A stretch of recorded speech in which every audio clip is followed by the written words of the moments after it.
That's a lot better. Waiting for Vernon to come on. We always have the awkward 45 seconds whenever Vernon doesn't come on, and then, I just try to ramble here. It's tradition, not a trend. Well, I guess it's kind of the same thing. I'm actually going to check in to see who's winning in the ACC tournament right now. So give me a second. ACC tournament. Yep. Oh, let's see. Let me turn my Wi-Fi. I was gonna log Yeah. off, but like my Wi-Fi is off, but it doesn't even matter just because it's like when you use cellular data. Oh, okay. Yeah, I was just like Googling what's happening in the ACC tournament because I'm a Duke fan, but I'm trying to be a sports writer, as I've said a trillion times. So it's like very, very awkward. Me writing for this website about Duke while also trying to be a fan. It's very unprofessional. I love it. I feel you. Very unprofessional. Also, yeah, I told you about this thing, right? About this website. Which website? It's like I forgot what it stands for. All sports, all something. It's ASAP Sports, but it's like an acronym for it for some reason. Oh, okay. So yeah, I'm like writing for that, and then there's the LFG Sports, which you can imagine what that means. Um, Yeah, so Tom Brady. uh, yeah, they're I think they're Boston based. I can't remember. Like they have it's like two college guys. There's an article that did start up for it. So it's all the fans' perspective. So I did one with my friend. I did one with my friend uh Matt Kiernan. I did a live with him like 2 years ago. But so he's like all Boston Bruins, Red Sox, all that kind of stuff. Oh, he's all Boston sports. Yeah, so that's an embarrassment of riches in the 21st century. Red Sox 3 World Series, Patriots 6 Super Bowls.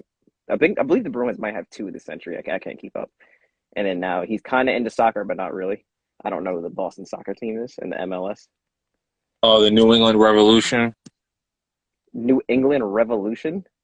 Yeah, If that isn't that isn't corny, I don't know what is. they play at Gillette. They play at the Gillette, and it's owned by Robert Kraft. So Can you? I thought the soccer fields need to be like way more vast than football fields. I don't know how it goes. Yeah, I don't know. Give me like half a second. It's gonna pause. I have to turn the Wi-Fi on. Okay.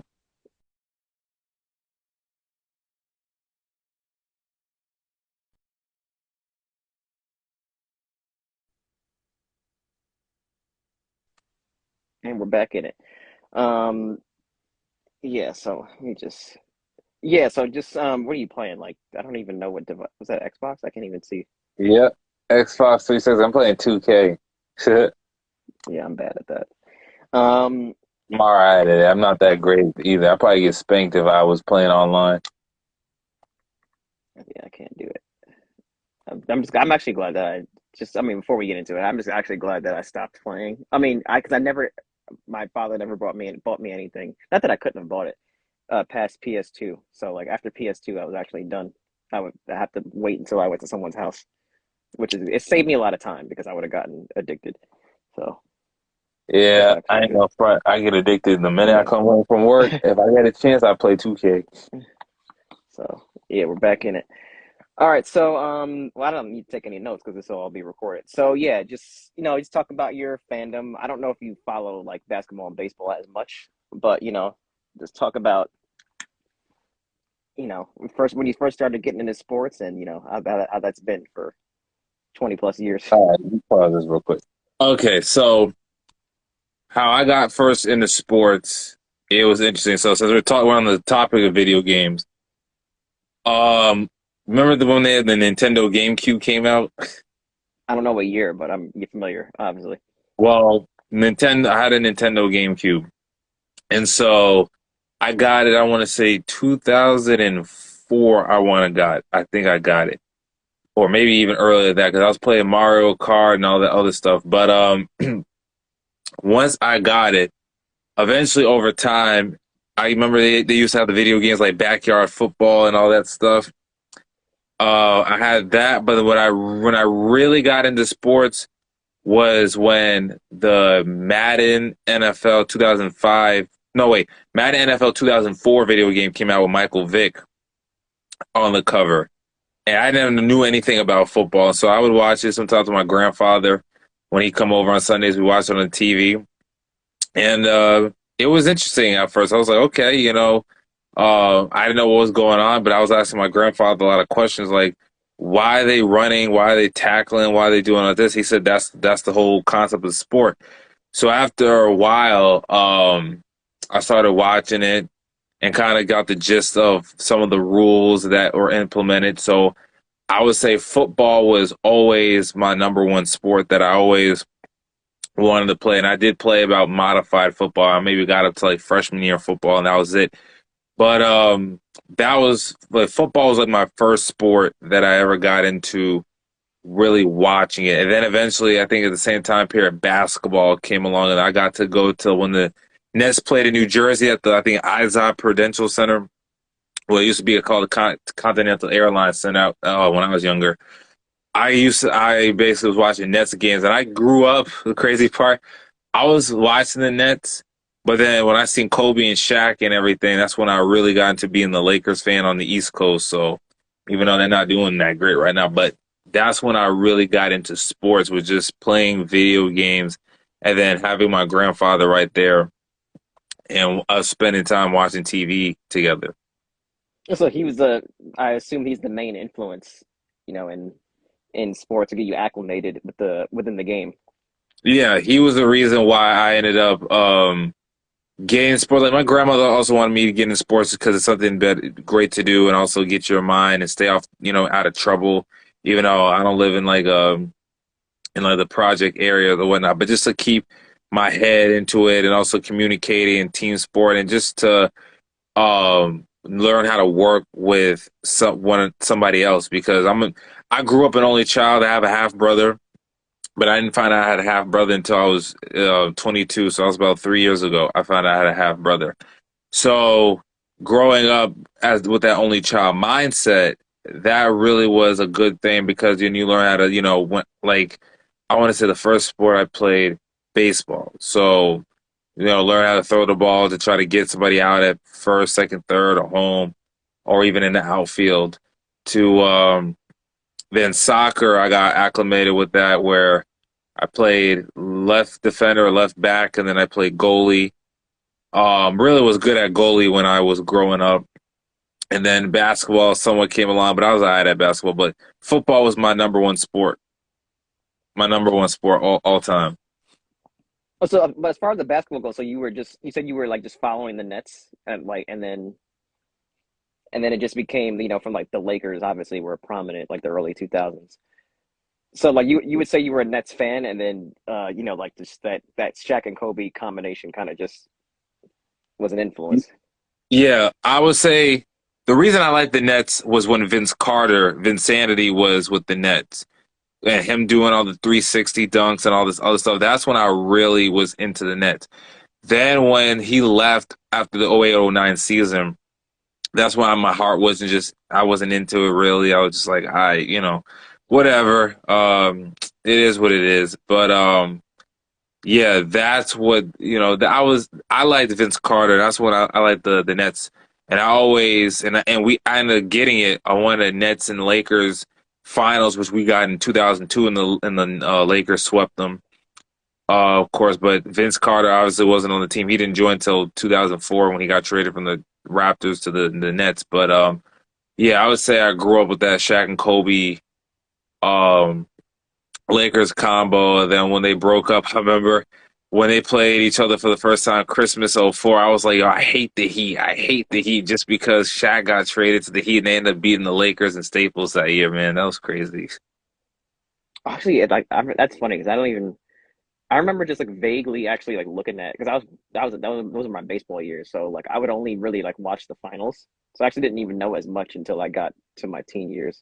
So yeah, that's pretty because I do remember the my dad was complaining as the he's complaining about the refs like in the Heat Maverick series, but that ultimately was a four games to two. But that was actually funny.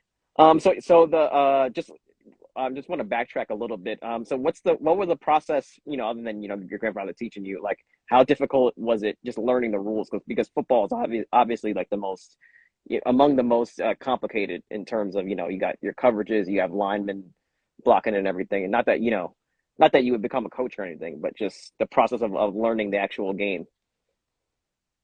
Yeah, well, it actually took over time just to actually learn the rules and the penalties.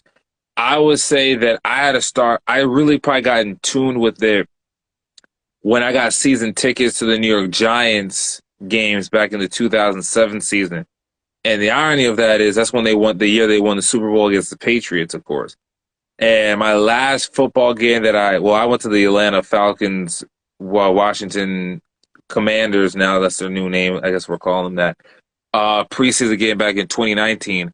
But my last regular season game was when the Patriots Giants played Week 17, 2007, and they ended up, of course, losing by 3 points. However, that was when I was at Tom Brady. Randy Moss set the record Right, at the right. time period for Brady, most passing touchdowns. Moss obviously still has the record for most TD receptions. But I would watch the game. I would go to the games. He would explain to me like what they're doing, what's the penalties, and watching on TV younger. So I had to really get in tune with it. But all it really took was watching games, and there's still a lot of rules out there that probably is still not explanatory. But at the same time period, um, I would say that that's how I got the basic fundamentals, as they call it, of football, where it's okay. I know this penalty, I know that penalty. There are other rules that are like section this, paragraph that are in the rule books, but at the same time period, basic fundamentals. I ended up learning that by watching games early, and then actually getting to go to games, and then having my grandfather explain it to me. All right, so obviously, so you have the season tickets. So, what memories, just in general, it could be, any of the three sports. I mean, baseball as well. Just stick out to you, whether at the game or even just watching on TV. I would say that 2007 year when the Giants beat the Patriots in the Super Bowl because it was so surreal because I went to a majority of the games. I couldn't go to all the games because of school and everything, but just to see them in person, probably I got to see maybe like what 6 games or whatever on the year, and just to see them play their tail off and to culminate to okay, they get to the playoffs. They beat the Buccaneers, okay, great. Then they play in the Cowboys. They beat them. I'm like, okay, starting to get, somewhere. And the NFC Championship game, everybody's favoring the Patriots Packers Super Bowl rematch from Super Bowl 97 or whatever. And then all of a sudden, you talk about Super Bowl 31, I think. Then all of a sudden, you talk about, okay, boom, they beat the Packers overtime with the Lawrence Times field goal. Then in the Super Bowl, playing the Patriots again. And then you're just like, man, are we really built for this? Like, are we really going to be able to beat them? And I'll never forget with my little cousin, my grandfather, we're watching it in my living room. And the next thing you know, just to see them score that touchdown, that seeing Eli Manning, Plexico Burrs, which is obviously classic, catch it in the end zone. And then when Tom Brady and, of course, Jay Alford with the sack, and then the next thing you know, throws the ball incomplete, turnover on down, and then we win the Super Bowl. It's like, this is some surreal moment that you'll never ever forget, no matter how it is, you'll never ever forget about it. You had to be about 10 at that age, or 10, 11. That was, oh, well, Yeah, I 2008. So, was. yeah, I was. 2008. So yeah, I mean that's got to be top, and then they come back 2011 regular season, and I don't know if they were 9-7 or they were 11 or 10-6 Yeah, that they season. were they were 9-7 that year. So the They were nine maximum and seven. the maximum they can get is what, 13 wins, and Yeah, it the probably, yeah. Cowboys I think were 11-5 that year, so they beat us the year, and that was great. just to have that. I think the highlight of it was seeing Brandon Jacobs take the football and he threw it at the play clock. And the funniest part about it was when he got the ball back from somebody that staff that works at Cowboy Stadium, the old stadium before they moved into AT&T Stadium, and the referee was like, "Don't do it again! Don't do it again!" And here, That's what, yeah. see here, Troy Aikman laugh about it. It was hilarious. That's what's actually funny is a referee is not really supposed to give you a warning like in terms of it's almost like if you were to like do like if you were to have like a technical foul or whatever or like pushing and shoving in basketball, the referee is just supposed to let that happen and then call a foul. Like they're not actually it's funny like they're not supposed to like help you or whatever. But is it but because I remember like Charles Barkley argued with Kenny Smith about that when I was watching Inside the NBA once, which is kind of funny. What I forgot about the 2011 run is Victor Cruz was electric that year. A lot of run after the catch yardage, Right. and I forgot who the He punter had one is. against the Jets, by the way, not to rub it Yeah, in. that was Christmas Eve 2011. I was sour. I believe it was Christmas Eve. Um, yeah, he was electric that year. He was Beckham before Beckham, and then Yeah. and then Cruz. there was a play against the Giants in the NFC Championship game where with the ball like hit off the guy's knee, and the guy was trying, and like all the guy had to do was recover it, but he just like it was a punt return, and it hit off the guy's knee. They went to review, the Giants recovered, and the rest is history. And they go on, and the I pass think to it was, yeah, I Manning. think, yeah. I think it was against, I don't know, I forgot who that guy was, but he also muffed it. Was it the NFC Championship game? Yeah, yeah, Yeah, the 49ers were. it grazed off the knee. I think that was the game. They missed Ted Ginn Jr., who was playing for the team at the time period. Yeah, it was to this day I don't know why he just didn't recover the ball. Like it grazed off his knee, and then he acted like no one was going to recover it, or it wasn't going to be shown on replay. It made no sense to me, but I'm not a player, so. But yeah, so that was when I kind of got sidetracked. So yeah, I guess those would be like the most the most memorable moments, which is a really crazy alliteration there. Mhm. So what about? I mean, obviously, you're growing up, in Westchester County, so there's got to be, majority Yankees and majority Giants fans. So just, tell me Yep. what that's like, and if have any Patriots fans that you could rub it in, rub in your Super Bowl wins against. Maybe like Brian, my boy Brian Donnie would probably be the only one I could rub it in. Maybe just obviously if you go to Massachusetts, they don't like New York for nothing. Whether it's Celtics, Knicks, I know that obviously the Celtics Lakers rivalry is just crazy all around because of the 17 out championships that both teams have. So that's combined 34 titles at that point. So I mean, I mean, that's just crazy. but if you grew up in New York, there's got to be at least some camaraderie because most of the people like I'm just gonna make the assumption are Giants fans as opposed to Jets fans, them being the more popular, growing up in school and everything, the Giants being the more popular franchise. Yeah, well, I grew up a Giants fan because my grandfather was a Giants fan, and then I had my aunt's ex fiance. He grew up a Giants fan, so I would watch guys like Strahan, Tinky, and all those other guys. So just seeing that, just to watch them and watch some games on the couch.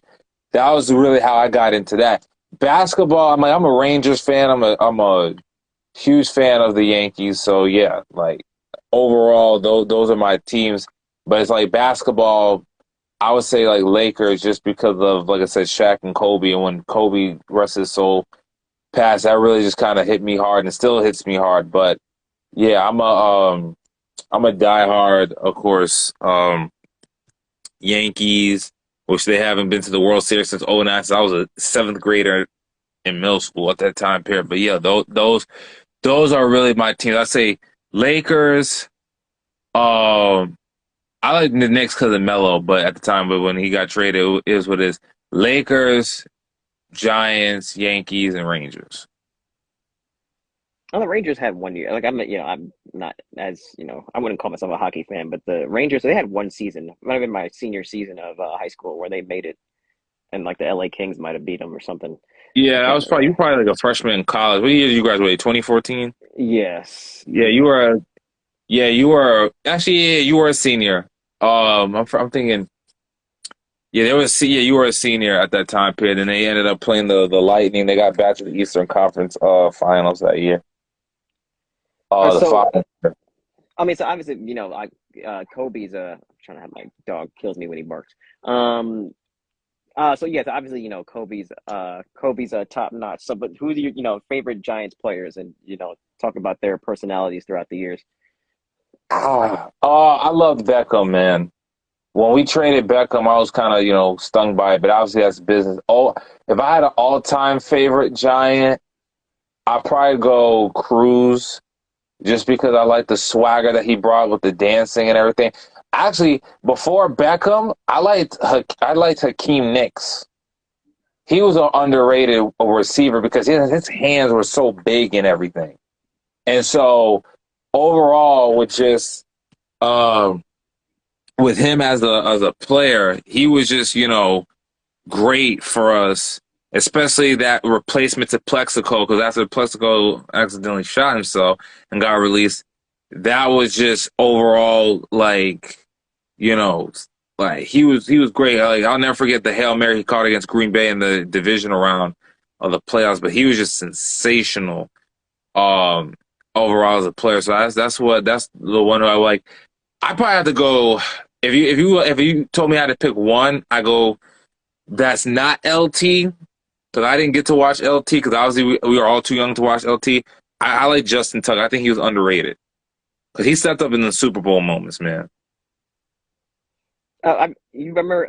They had him mic'd up. The pregame speech for the second Super Bowl.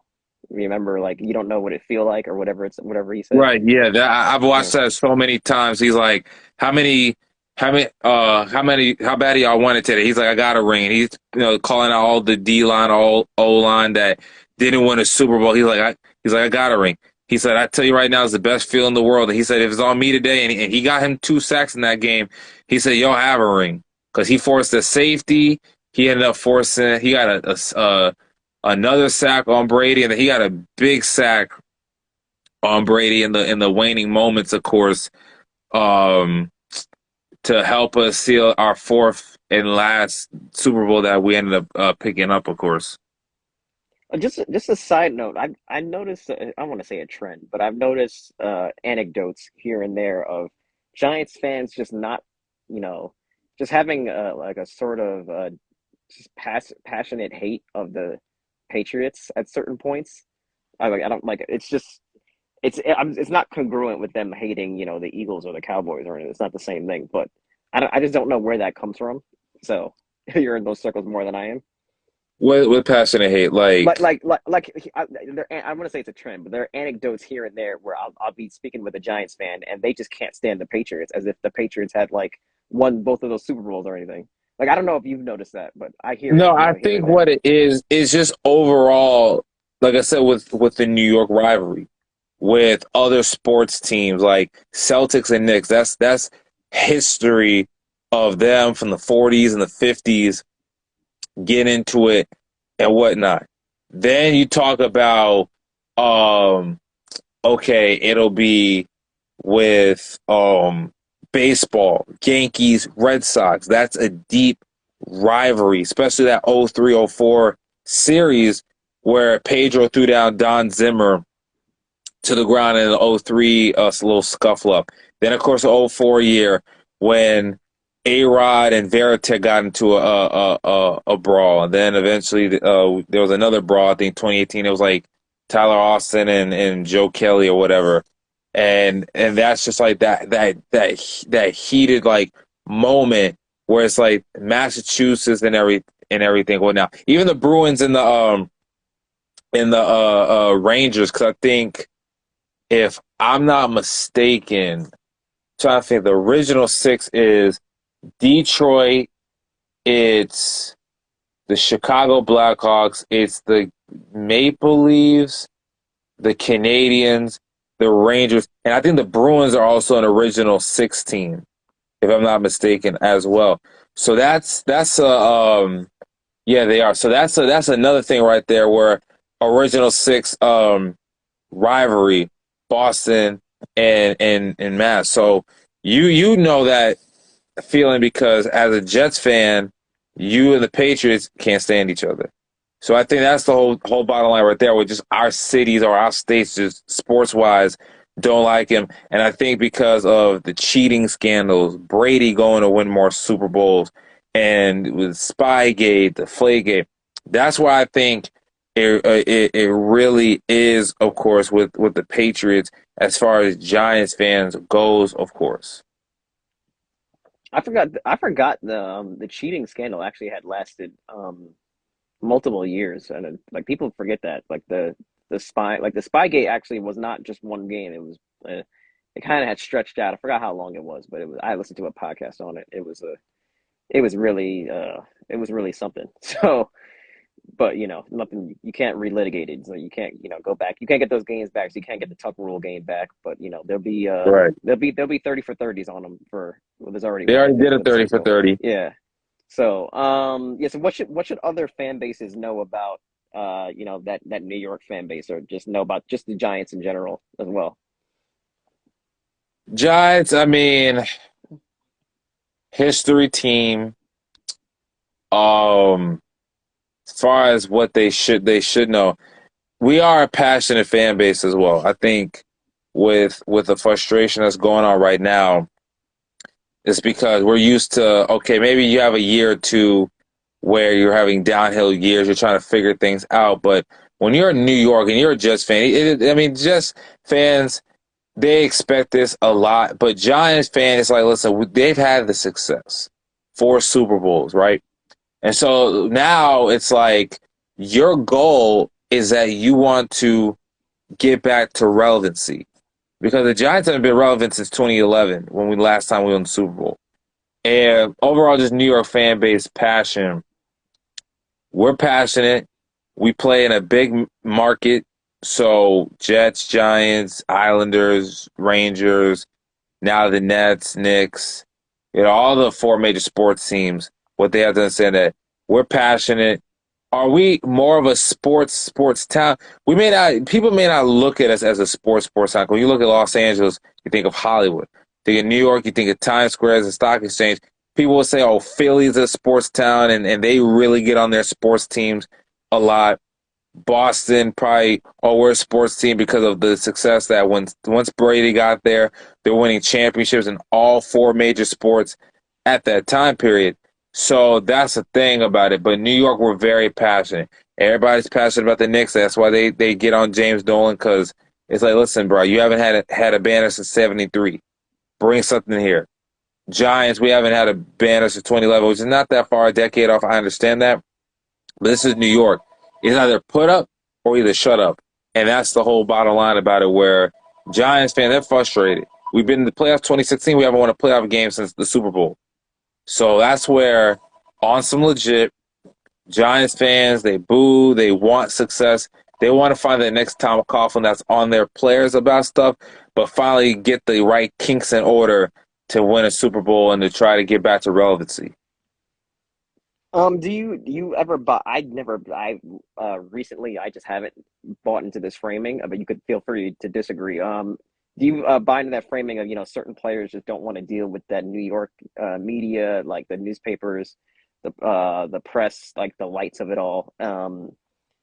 Just like, whether it be free agency. The Knicks are a little bit different story because the owner is such a, like you said, like the owner is such a moron. But do you believe that just that New York media market adds something in pressure wise to certain players? Oh, absolutely. Absolutely. Like, it also depends on what sports franchise you play. Giants, like I said, it's a lot of heat, but they're still in a rebuild mode where they're trying to figure the kinks out. But hopefully, Brian Dable, the head coach now, can figure this thing out and get the right quarterback in place, the right pieces in place. As far as the Knicks, it's like the same old thing. So, like, people, they're passionate. They want to see the Knicks win, but at the same time period, it's like they know that they're not a strong team, and they're getting average players to play hard. But they did make the playoffs last year as a surprise team, even though they got gentlemen swept by the Hawks. But at the same time, like I said, with the Giants, it's there. The Rangers, the same thing. The Islanders, Yankees is a lot. I feel like is the most pressure because of 27 World Championships, right? And so the pressure there, you got Judge, you got Stan, you got all these superstar players in place, and you guys haven't won a World Series or gotten to the World Series. Now, mind you, they will say, well, they would have went to the World Series if the Astros weren't cheating and everything in 2017, 2019. Yeah, that's true. But when you're an organization like this, yes, there's pressure because you know that New York media is going to rip you up. There's a lot of pressure if you go to, let's say, the Dallas Cowboys. There's pressure on them because you're America's team. So what are you expected to do? You're expected to win multiple Super Bowls. And you haven't won a Super Bowl since before I was born, a couple years before I was born, probably the year before you were born, or during the year you were born. And so basically, that's that. And then you talk about the Lakers. They have 17 championships. Not only that, you got LeBron James, you got Russell Westbrook, you got Anthony Davis, who I know is injured. But still, that's basically where stuff is at right now. And it's like, okay, well, this is what comes with it. Yes, it's the pressure, but this is New York. And we're a passionate fan base. And when you are in a larger market, that's exactly what's going to happen, of course, to you. You're going to get chastised. You're going to get ridiculed. You're going to be talked about a lot, probably on First Take by Stephen A. Smith. But that's what comes with that pressure. Is it a lot? Absolutely is a lot. But at the same time period, is that the reason why certain players? Well, KD came to New York. Kyrie came to New York, or Brooklyn, but still in New York. So it's like, yeah, some guys, it's the pressure right there. But at the same time period, you got to live through pressure no matter where you go. What's been the? I mean, obviously it's the Giants. They might have had the last 5 years probably the worst team, and the Jets being the second worst. So no bragging rights on the part of Jets fans. What's been the worst moment? I guess as a fan, as a whether it be the soda the soda incident from last year, or just in general in the 2016 boat incident. I'm just throwing out suggestions, but what's been the worst moment? For basketball as a basketball fan, football fan. For what, just overall for the Giants Yeah, the or just anything? Giants, Nets, Lakers. I mean, obviously, like Kobe dying is obviously big, but that's off the field stuff. That's off the court.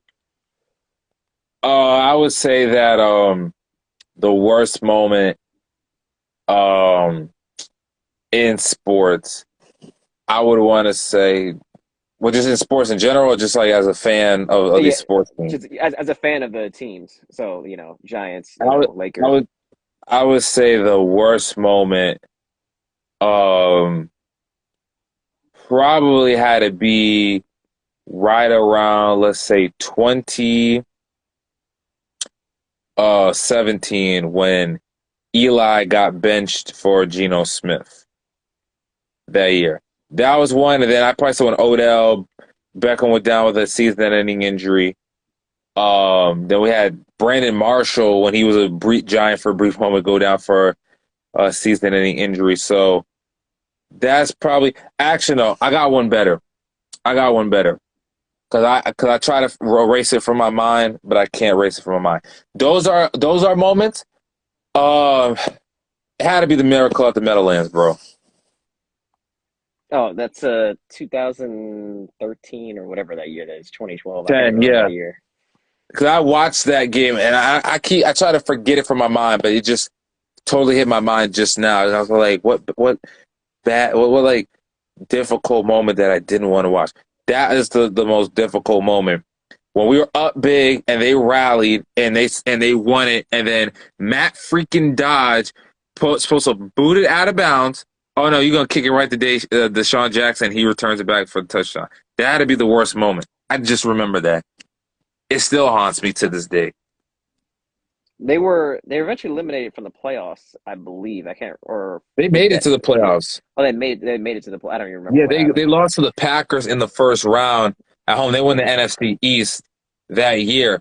Cause we were in control of the NFC East. Then the Eagles won the division that year. I was like, oh my gosh.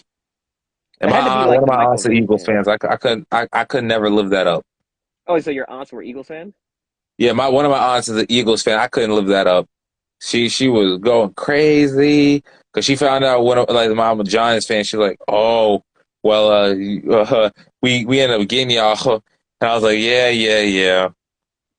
Even though they lost in the first round of the playoffs, but still, Yeah, that was a day. That was really I forgot what the Jets did that day because it had to be like a December game or something. But that was a day it though. was the December game. It was like right near Christmas too. Yeah. Deshaun. I wonder what fan caught the ball because Deshaun Jackson would be the idiot not to like keep it because he could have like been more rich just by selling that on eBay or something like back before Amazon hit stride. Or Yeah, you're not wrong, but I mean, still at the same time period, it's just like overall, I'm like, man, like, come on, man, like that it hurts so much, so bad sometimes just to um. just have to witness that. So you But never it got is what to it is. you never got to meet any. I don't know if I've met any players actually like NFL. I met Ray Rice, but he lives near me, so it's really a lot different. And Michael Orr and Joe Flacco, but Football players. No, I've gotten balls signed by Eli Manning, but probably maybe a couple other Giants. But I never met. I don't think I've seen Mariano Rivera at PF Chang's one time. I seen Paul O'Neill when I was coming back from Atlanta at the Westchester County Airport in 2017. He's tall as hell, yo. Um, I think I seen who was it? Ron Harper too, the former Chicago Bull forward. But I've yeah, never they're all seen. running. Yeah. But I haven't. I've not seen Ray Rice, so I haven't really seen any like ballers like that, unfortunately. But hey, it is what it is. Maybe you want. Hopefully, one day I'll run into one. Just to if I have to do a follow up, obviously I'll hit you up. But what is Eli Manning? The Eli Manning, the Derek Jeters. What do they mean to to New York in general? They're iconic. Michael Strand, the same thing, Mr. New York. Lawrence Taylor, Mr. New York. Um, there's nobody placing like Jeter.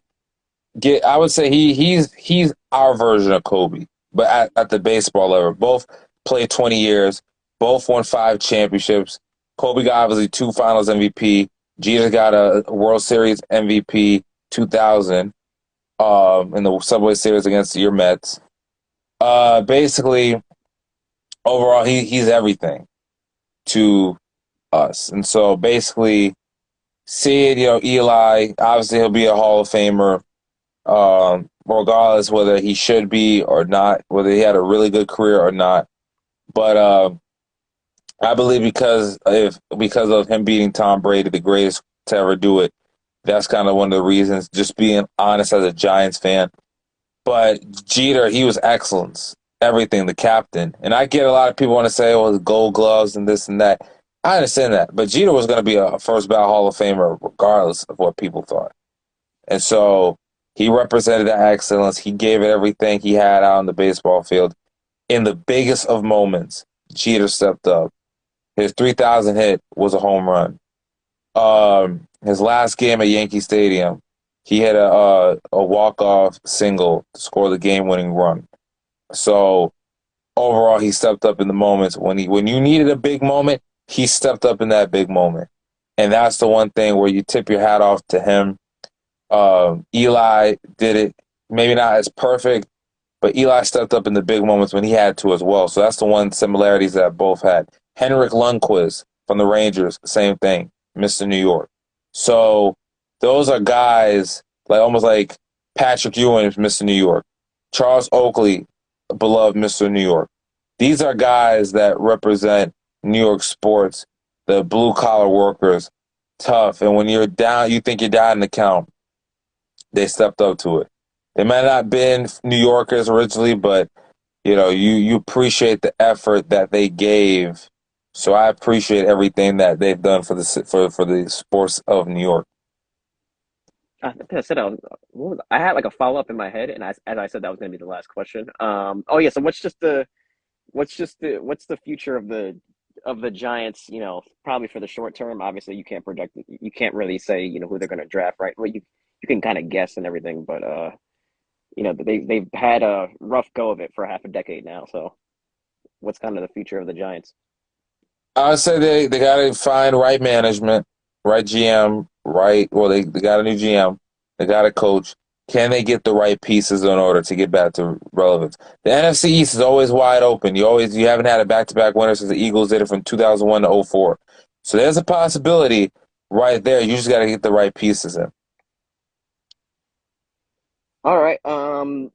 Yeah. It's like I usually say, zip it up and zip it out. I forgot where I got that from. But yeah, you can go back to playing 2K and, I'll write this up. I'm supposed to release one tomorrow for my friend Matt. I'll probably send you the link for LFG Sports. I need to get a hat as well, just because I'm wearing like a Puma hat right now. But, obviously always a pleasure and once I write it up, I'll and edit it, I'll Free tag you and agency is everything. getting interesting, so I might Yeah. have to Oh, hear from you for free agency. I forgot. Yeah, yeah. Russell Wilson. There was a trade today with Khalil Mack, so it's never not football season. Ironically, even as we wade into the baseball negotiations and everything, so it's Well, always, they it's struck always fun. they struck a deal today, so we'll be getting baseball back soon. So it'll be interesting. Yeah. No, I didn't want it to be delayed, but I thought like, hey, it's gonna at least cost me less just from like going to the stadium, just from like going to the stadium because those tickets are Hey, gonna listen, rise. we got to go to the Yeah. Yankees Mets game this year. Yeah. The even if you don't get in, they have that place. They have Billy's right there, so. But probably if you take the train to the game or something, that'll be interesting. It'll be I don't know what the schedule is, but it'll be the summer at least, and looking forward to the summer as well. So, and the flag football for the White Plains thing is coming up, but they're asking for registration fee, which is annoying, but whatever. Sunday mornings. Okie dokie. Starting, yeah, it might be April something. I'm out of April 22nd, and then there's a softball. Softball is not as big of a deal because you could just do that whenever. But Yeah. yeah, so yeah, I'll send you the link for the. I can send it right now. Not the softball link, the football link. All right, man. Appreciate it. All right, I'll see you. All right, man.